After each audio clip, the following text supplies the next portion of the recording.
Hello, boys and girls.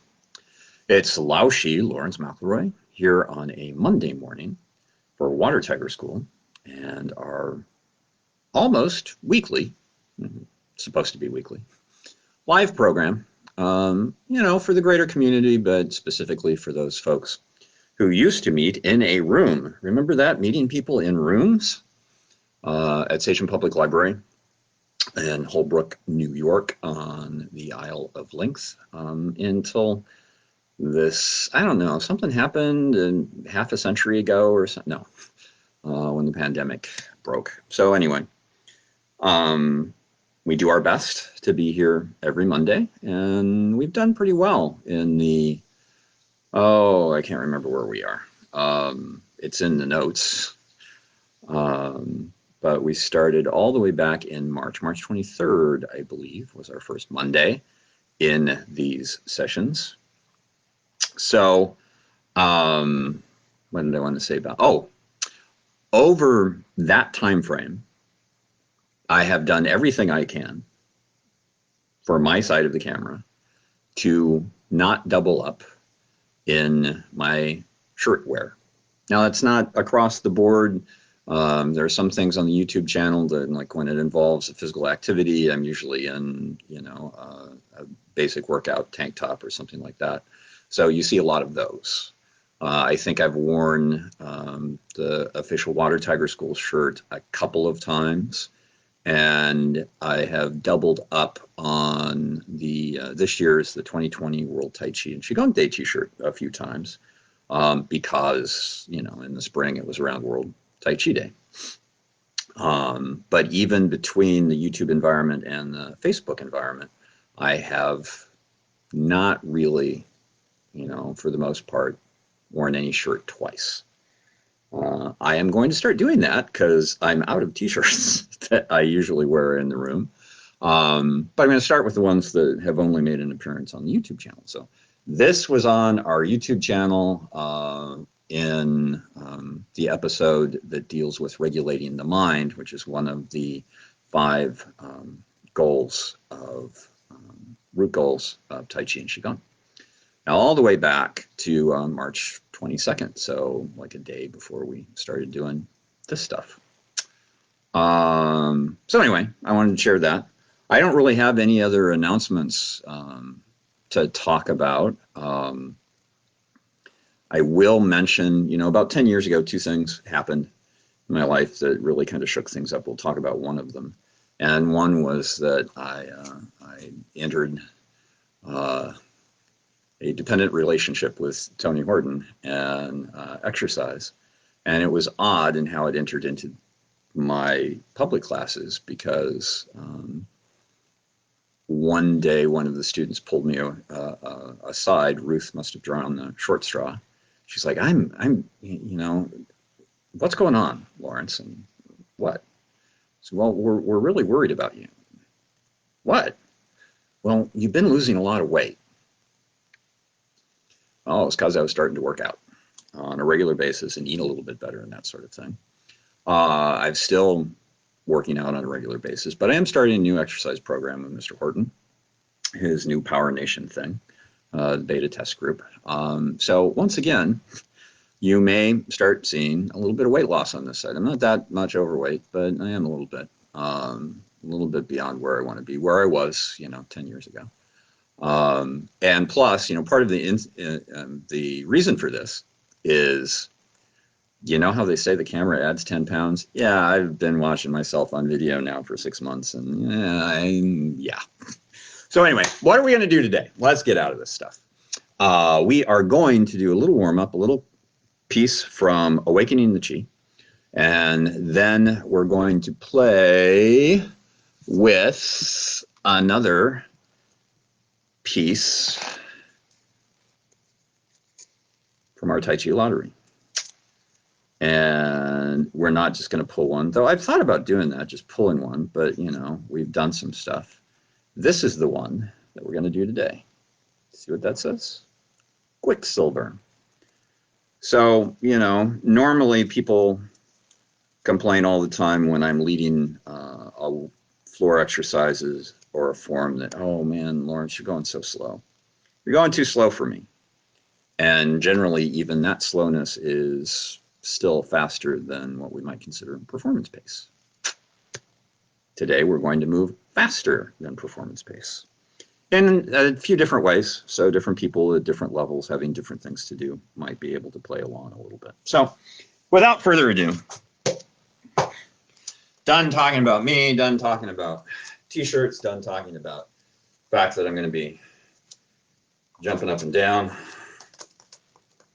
on these same exercise mats in a little while. Feet about shoulder wide. I have my lines here for us for visuals today.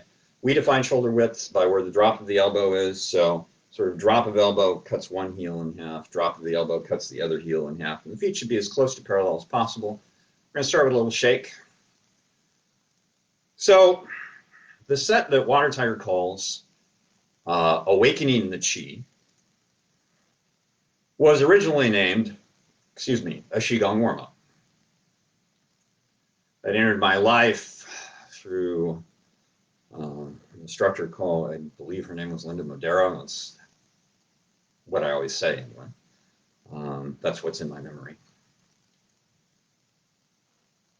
And I really like this set, and it is energy work within a warm-up, but I've tweaked it, altered names, that sort of thing. This one actually, I believe, has its original name, which is loosen the body joints. The idea is that we have 4 intersections in our body that are, passageways through which the qi has to be able to flow, but are also passageways that can create roadblocks in the qi. And those 4 passageways are the neck, the hips, the knees, and the ankles. We're going to start with the neck, play on down through. The 2 major intersections that we really want to be careful of and recognize our own ranges of motion, and at which point I might say, maybe you need to do something else while we're doing this intersection, right? Those 2 are the neck and the knees. So the neck, we're going to do full head rotations. So for a lot of people, it's very tricky to roll the head back. And some people may just have been advised at some point not to. And I won't argue with those people whatsoever. There are some, if I can use the T word here, tricks to dealing with the head back. You don't want to just drop the head back. The cervical vertebrae curve like this, and when you drop the head back, it crunches them. And that's, not entirely anatomically correct. But anyway, they're crunched if you just drop the head back. They are pinched. That is bad. Right? Crunchy is good for chips and frogs, but not for cervical vertebrae. Right? So physically, you can support your neck. Now, I always suggest both hands. You interlock the fingers. You put both hands there. So you see, I can't, with my hands in that gap between the back of my skull and the top of my shoulders, go back far enough that I'm going to put any pressure on and I use that personal pronoun on purpose, my cervical vertebrae. Nothing bad is going to happen to them. Your neck may be different. Some people just use one hand, but there I have a little bit more range of motion, more to one side than the other. So you want to be careful, probably both hands. The other thing that you can do that's not physical, that's more internal and awareness-wise, is just recognize what that structure is, and that you have to sort of press the nose, the chin forward if you're going back, and add to and support the arc of the vertebrae. But again, this is different than just letting the head drop. So you may be able to do that carefully if you feel a crunch, if you feel a grind, if you feel a pain, stop doing what you're doing. So some of the physical variances of that are, and I'm going to map out what that head roll is. It's dropping the chin down. And well, actually, we usually started in ear, right? So we started in ear. We probably go forward first, up to the other side. Then we go all the way around the back and return to the front. We'll do that 3 times and then change direction. What you can do is start with us with that ear to that shoulder, whichever side. You can roll forward, chin down toward the chest, not necessarily on the stretch. I'm not straining the neck to get the chin to touch the chest. But when I get up to the other ear, instead of continuing back, I arc up slowly over the top, drop down to the other side in time to catch the next pass with the rhythm that is being set by the leader. By the way, that will be me. So there's an option. If that doesn't work for you, then you may just sort of sit out. And as we are doing the head rolls, do little head turns from side to side. Whatever your range of motion is, going back and forth. And maybe an exercise that we refer to in other warm-up sets as the eardrop exercise, which is the ear dropping down toward the shoulder. I always remember, I may have told this story at another point during the live sessions. The student came in, said she went to a ear doctor, and I think it was about balance and equilibrium and that sort of thing. And he said, you know, what you might need are eardrops. And she said, oh, pressing your ear. No, that's the wrong story.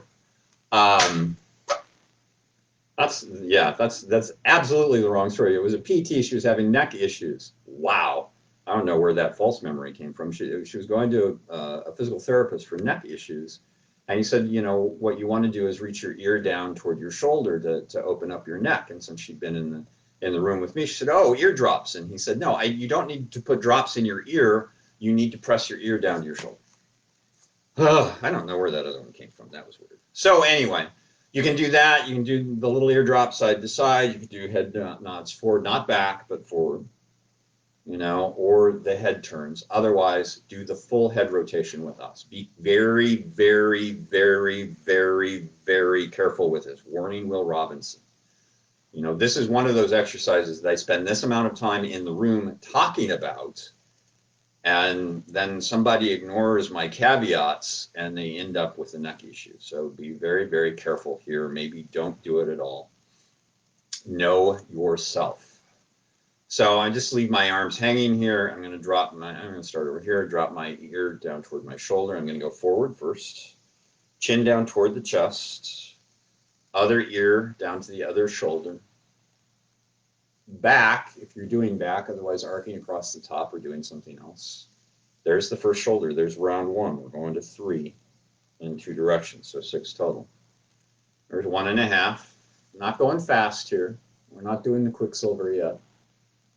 1 3/4, 2. One more time in the first direction. Chin down toward the chest. No fresh YouTube, 2.5. No fresh YouTube content for a while. We hope to get to that this week. I've been busy. And reverse. So again, maybe some of you are arcing up over the top. We're going to go back. There's a 1/4 in the first time around. There's a 1/2 in the first time around. There's 3/4 in the first time around, starting back. And there's 1. So what's slated next, I probably won't mention this last week when I was hoping to get to it before the end of the week.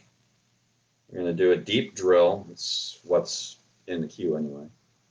A deep drill into our usual beginning of class Qigong, or energy work-based meditations. Down, and I think that was 3. I'm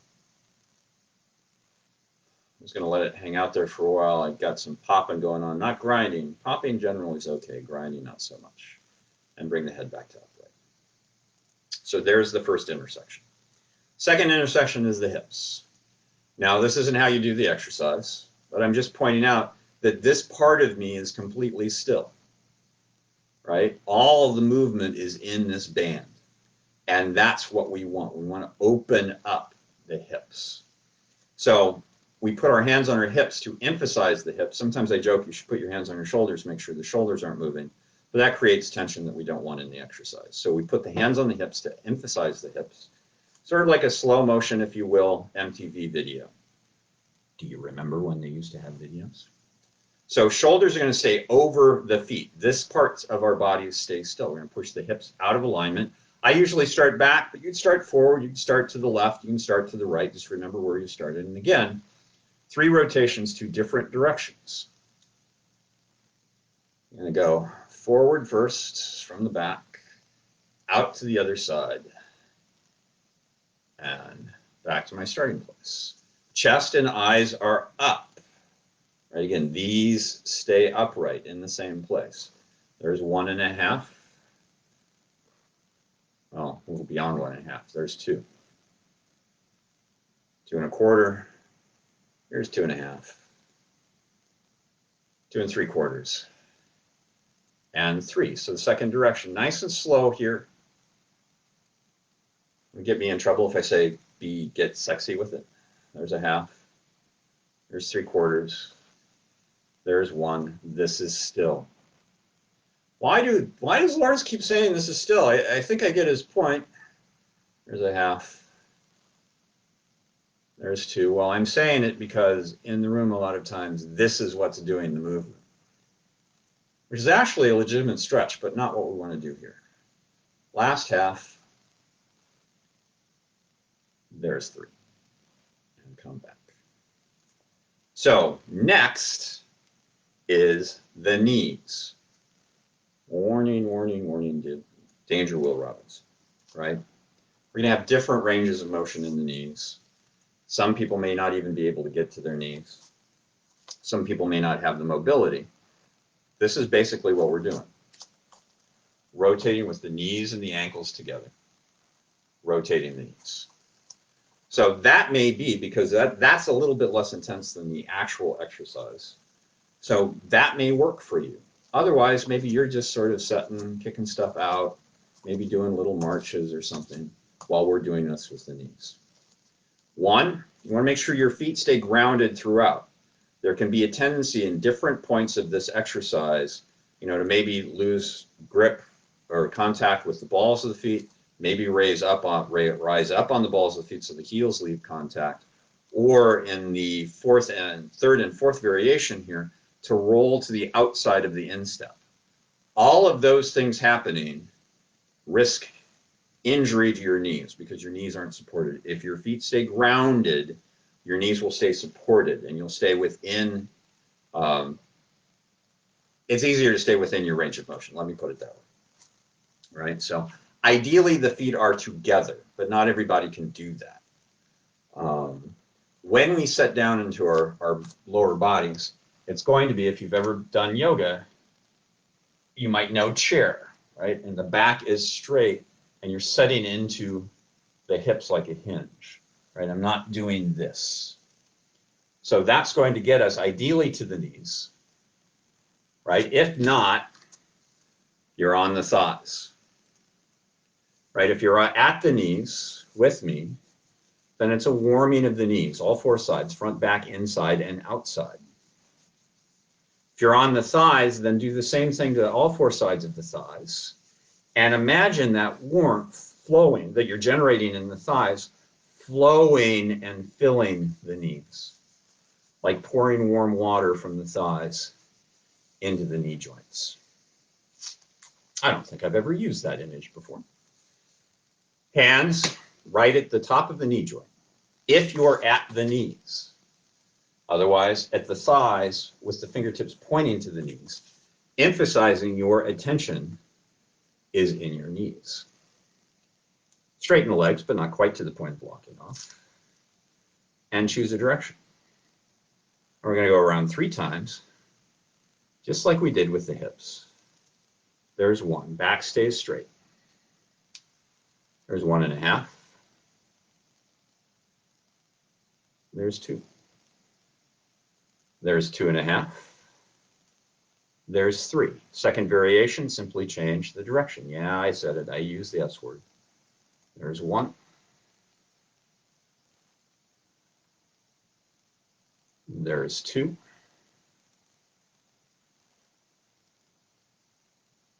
There's 3.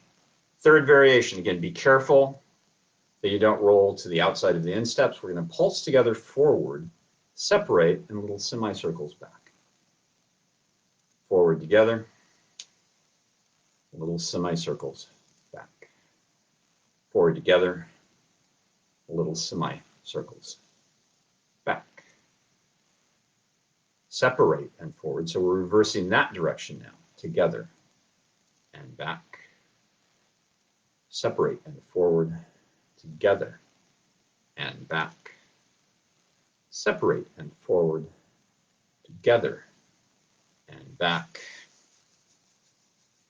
And a second warming of the knees. Not sure, but I think maybe Facebook is trying to tell me something. Let me see. No. Not important at this point anyway. They are trying to tell me something, but not important at this point. So last section, neck, hips, knees, ankles. We're going to do a weighted, partially isometric ankle rotation. So we're going to keep the ball of the foot on the floor. You can also do this with the foot off the floor, but for a lot of people, ball of the foot on the floor. Right? 3 times, 2 directions. There are 3 variations for the ankles. 4 variations for the ankles. I like starting forward for my ankle rotation because then I'm getting this nice toe stretch here. Boom, little calf stretch too. And what we do, is roll around, isolating the ankle as much as possible. Boom. I don't know why I'm starting with my left foot, but I am. I always go to the outside first. You don't have to. Be careful here because you're pressing down. There's a little bit of weight involved, and that's the position where you sprain your ankle if you do it accidentally when you only partially step on a curb or something. There's 1. Notice I'm shifting my weight forward to that forward stretch. There's 1.5. There's 2. There's 2.5. There's 3. We'll reverse that. And a half, and 1. And a half, and 2. And a half, and 3.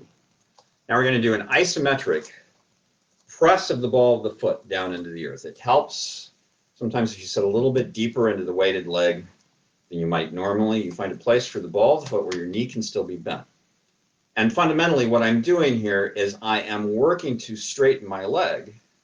Notice what happened when I actually straightened my leg. I pushed me back, but I'm not allowing myself to move back.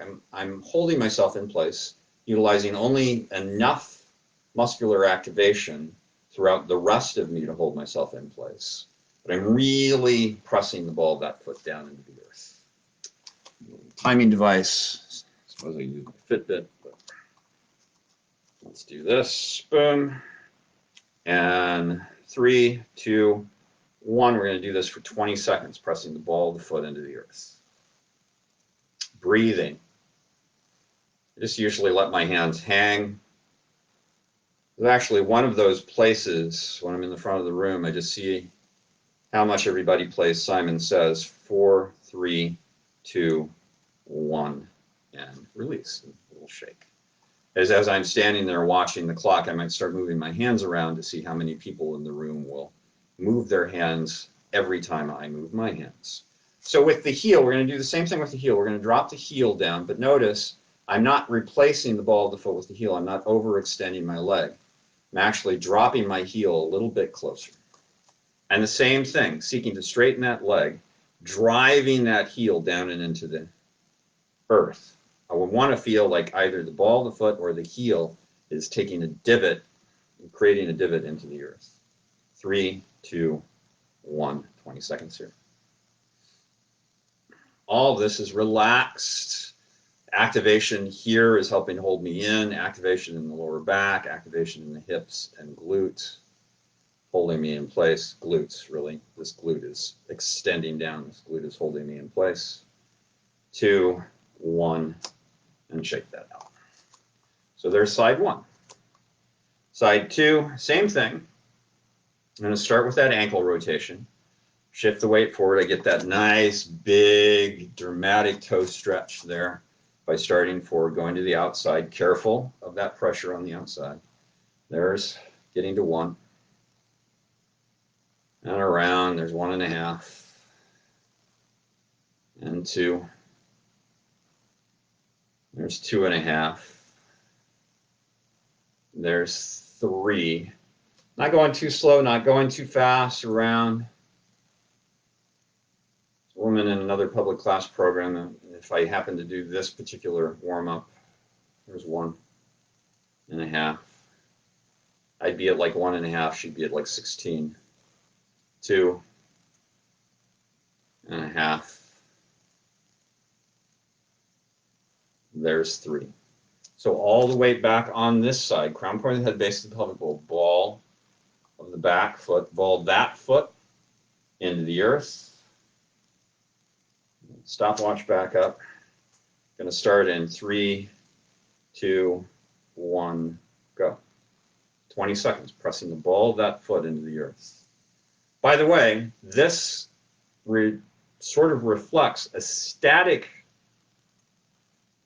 activation that is like the activation necessary for a ball kick. 2 and 1, release, maybe a little shake. Heel, again, closer. Don't replace the ball of the foot with a heel. Don't overextend the leg.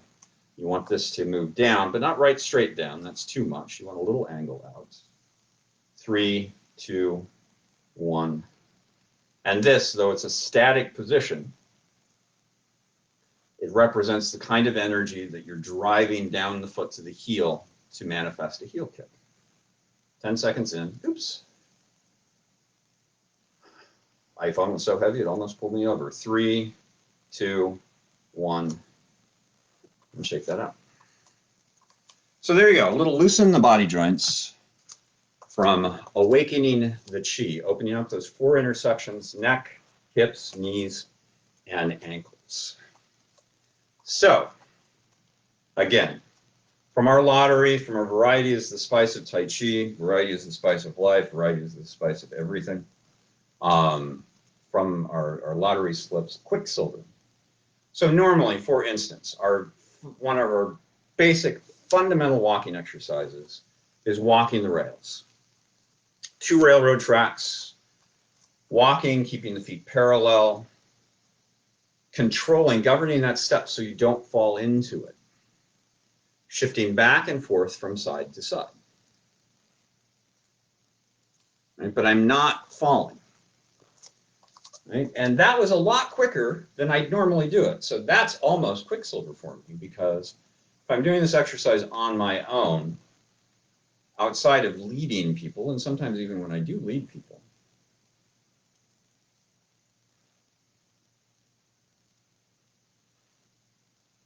I'm going to be moving something like this. Bringing the foot in, putting it back out, but I can also walk the rails and keep the left foot over the left railroad track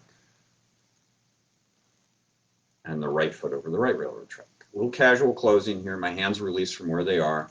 They float up, out, away from the body, and I'm going to cut my head off here. In. My left heel still in the air. So I want the sinking hands to press it down. And I sunk down a little bit that time, so I'll pop back up out of it to pull my hands into my belly. So that's sort of a normal pass, right? And by the way, when we're doing the rails, hands in 1 of 5 places. Hips where I put mine, right? That way you can see if I'm tilting my hips a little bit easier than if my hands are somewhere else. Belly, great, and just cup one hand over the center line in the belly, put the other one over the top. No interlocking fingers, that's cheating. Back, you create a hook. Create a hook with one hand, set the other one in it. Both in front and behind. It's Water Tiger School's perspective. Whichever hand feels like it belongs next to the body is, for you, the hand that belongs there. Last 2 positions, if you like gangly arms, we don't want dead arms in these walking exercises. Sometimes we do, but not in these walking exercises. Palms down, so you create an activation in the wrists. Don't tweak your wrists, don't make them parallel. That's not the rule unless you have that kind of flexibility, right? But downward. Or lightly closed fists, wrists forward. That's it, right? 5 positions. Belly, hooks on the back, palm down, lightly closed fists, hands on the hips. So again, going fast doesn't mean doing that. You still want control. You still you want to govern the step. You don't want to fall into it, but you want to be able to move quicker. And see, and I didn't close there, right? And see how quickly you can go and still maintain your vertical alignment, still maintain that governance, and still maintain all of those things that we talk about when we're walking the rails. Used to only be 4, well, actually it started and it was only 3 basic concepts that we explore in rails.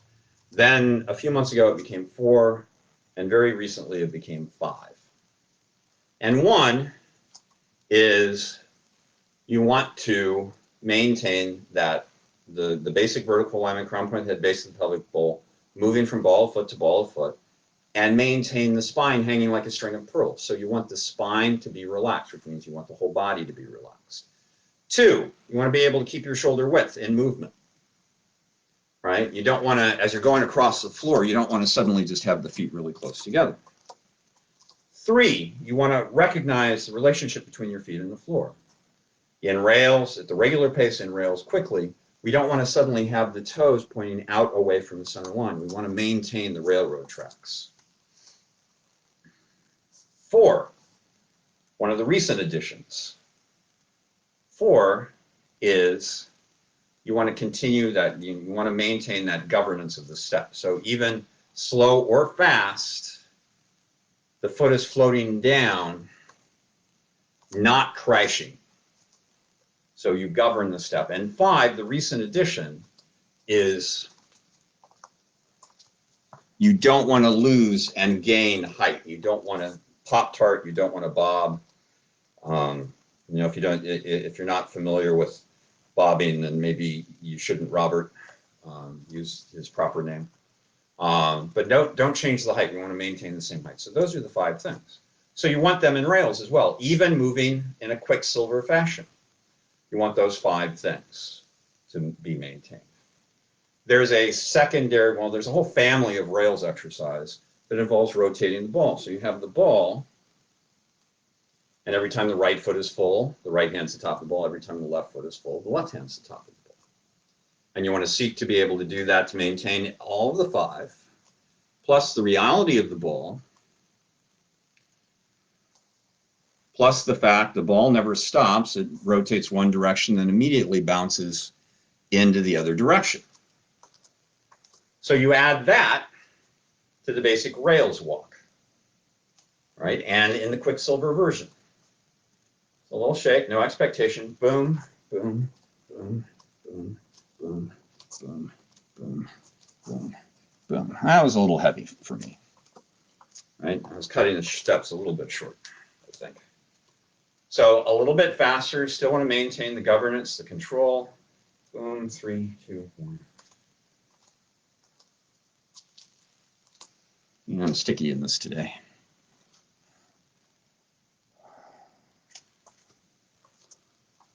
So you can do this with fundamental exercises. You can do this with more involved exercises. So we know the Tai Chi stance. Let me just take a look at what time it is. Okay, we know the Tai Chi stance. Well, maybe we know the Tai Chi stance. It's based on being shoulder wide. Right foot, the back foot out at around a 45. The reason that I say around the 45 is, yes, should be the 45, but you know, maybe it doesn't work for you. So a little bit shallow inside the 45, you know, maybe a 35-degree angle, maybe a 30-degree angle. For some people, maybe even beyond a 45, that gets risky. But for some people, it's what works. Notice I'm creating that not by turning the heel in. Now I'm not shoulder wide because my heels are too close together. but by turning the balls of the foot, the ball of the foot, the toes out. Stepping the front foot a little bit forward. Knee over ankle safest. I'm going to turn sideways for a moment so you can see.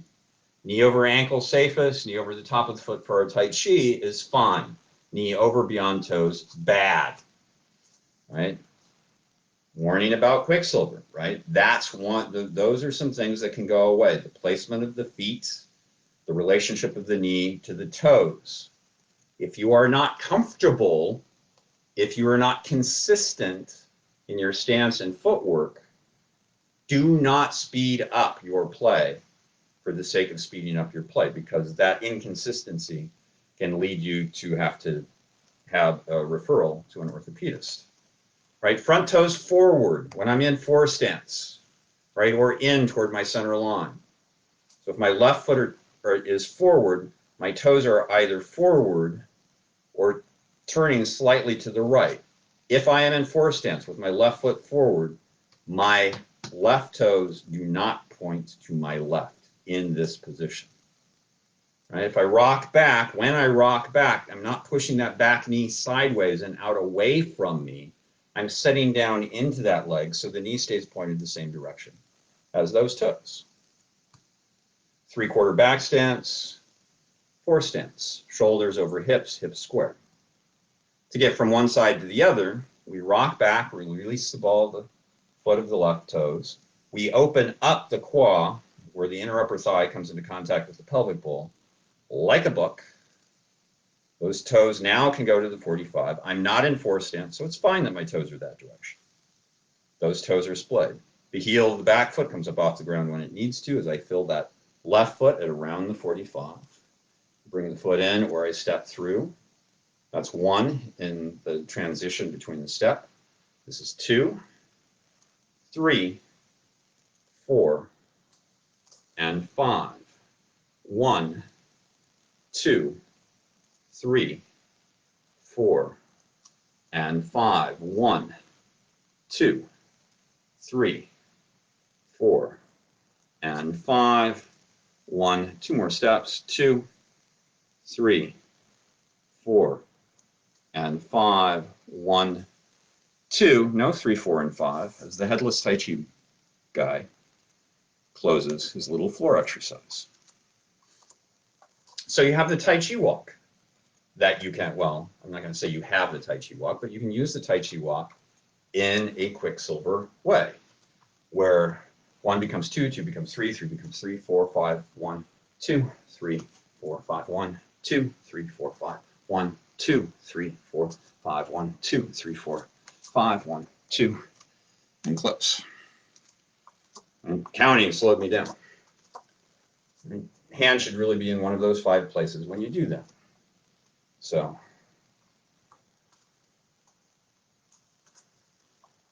still seeking to govern the step and not to fall.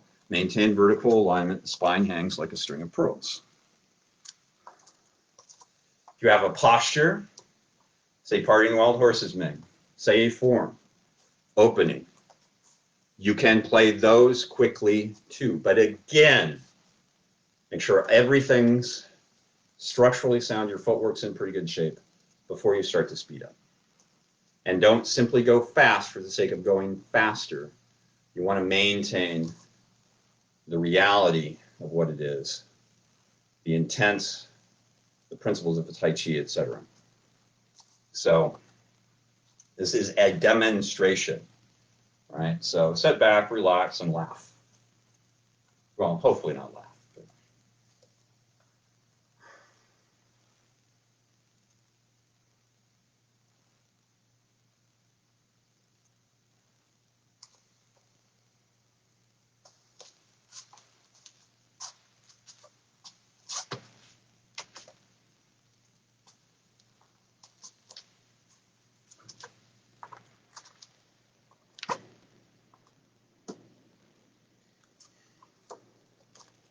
A little clunky, not too bad for 10:39 on a Monday morning.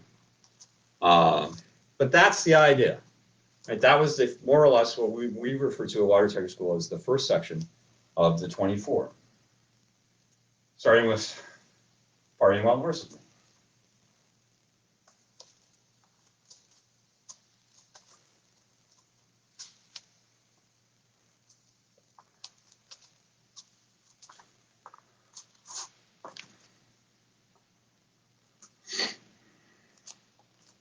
in a Quicksilver version. So that is not aerobic Tai Chi. That is Quicksilver from a water tiger school perspective. It does get your heart and your lungs beating, right?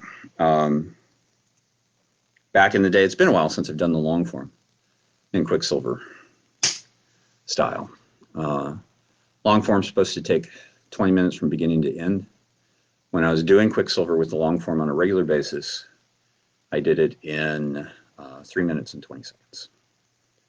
I think the 24, I don't know what it was. I did it the other day for a public remote class, and I think it was around 45 seconds from beginning to end. 50. So there you go, folks. Another way of bringing some variety into your play.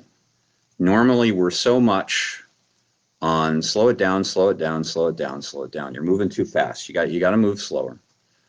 24 should come in about 7.5 minutes. And a lot of people close for the first time, and it's like three minutes. And so we want to slow it down. Slowing it down allows us later to move fast. I mean, we're constantly saying, just had this conversation the other day with a new person in the studio, because, you know, in bringing her into the program, spoke to how, you know, Tai Chi is fundamentally a martial art, though most people don't play or, for that matter, teach it martially. Oh, I've never thought of Tai Chi as a martial art. And, you know, the usual response to that is, well, we don't fight at the pace we play the form, we speed up. So we have to be able to move fast. Hey, you're welcome, Rich. Thanks for participating. I appreciate your attention. I appreciate your patronage here over the last, now going on 7 months. So there you go. We'll be back next week. Something, again, different. We haven't really decided if we want to step back and do some Qigong again. We are, sort of like my t-shirt thing, doing our best to keep the Facebook live sessions fresh and something new all the time. We're going to have to start doubling up on warm-ups. We're running out of warm-ups that we haven't presented in the live sessions.